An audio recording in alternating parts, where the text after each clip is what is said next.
Eu formo a luz e crio as trevas. Faço a paz e crio o mal.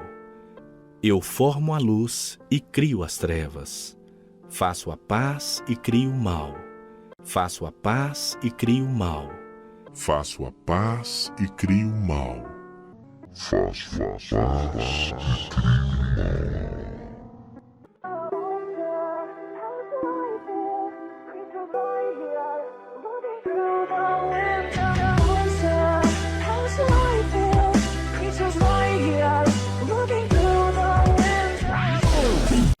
Nunca é demais lembrar que esse vídeo é um vídeo hipotético, uma vez que esse Deus judaico-cristão não existe.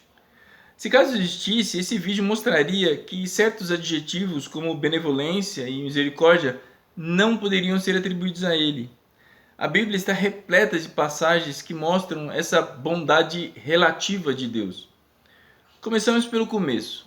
Deus teria criado um jardim perfeito, com seres perfeitos, e criado um casal de humanos imperfeitos, suscetíveis ao pecado, e permitiu que o único ser que poderia pôr esse plano a perder coabitasse com esse casal. E ainda forneceu ferramentas para que esse ser maligno, que ele mesmo havia criado, induzisse o casal ao erro, e assim condenasse toda a humanidade. Deus poderia não ter permitido que a serpente adentrasse ao paraíso, ou poderia ter colocado a suposta árvore do conhecimento inacessível ao casal e não no meio do jardim, onde poderia se aproximar vindo de qualquer direção. A Bíblia mostra ações mais incisivas da inclinação desse Deus para o mal, como por exemplo matar milhares de pessoas afogadas em um dilúvio inútil que tinha por finalidade acabar com a iniquidade do mundo. Crianças, homens, mulheres, idosos, idosas morreram sem ao menos saber o porquê daquela catástrofe. Agora, seguindo nesse rastro de sangue, numa brincadeira bizarra de seu mestre mandou, ele ordena que Moisés convença o faraó a libertar o seu povo do cativeiro. Uma vez que o faraó aceita o pedido, o próprio Deus endurece o coração do faraó, para poder colocar seu plano em prática de mandar 10 pragas para afligir o povo egípcio, que não tinha nada a ver com o cativeiro. E ainda, com um requinte de crueldade no seu golpe final, ele resolve matar todos os primogênitos do Egito. Só então ele permite que o faraó liberte o povo de Israel. Pensa que acabou? Não. Ainda tem a cereja do bolo.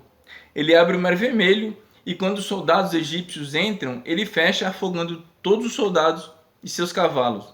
Agora, a pessoa responsável pelo cativeiro, o faraó no caso, ele não fez nada.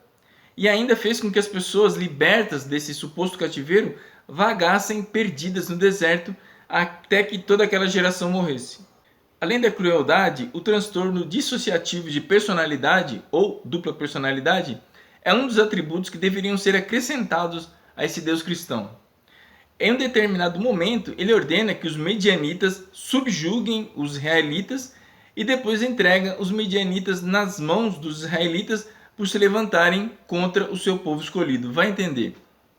Agora, uma das maiores brutalidades e monstruosidades descritas na Bíblia é quando Deus ordena que Josué mate todos os amalequitas ao fio da espada, inclusive crianças de colo, mulheres grávidas, idosos, idosas, pelo simples fato de não professarem a mesma fé, a mesma crença que o povo judeu. E quem não se lembra de Davi e Betseba, que cometeram o pecado do adultério e tiveram um filho dessa relação? Deus puniu Davi?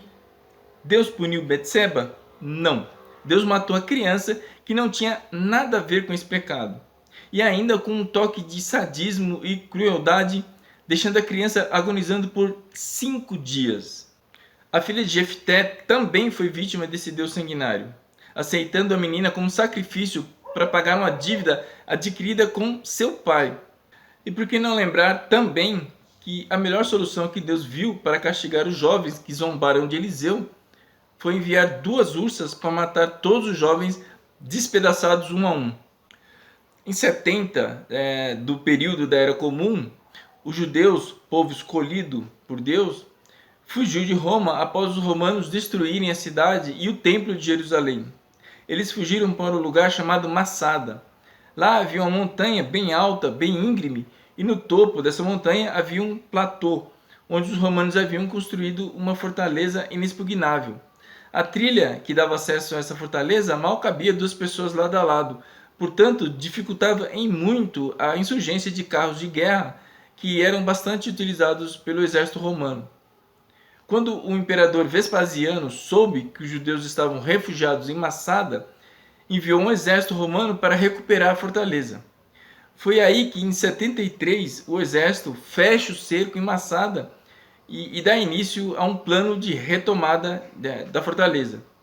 Eles construíram uma rampa de acesso e assim conseguiram se aproximar dos portões da fortaleza.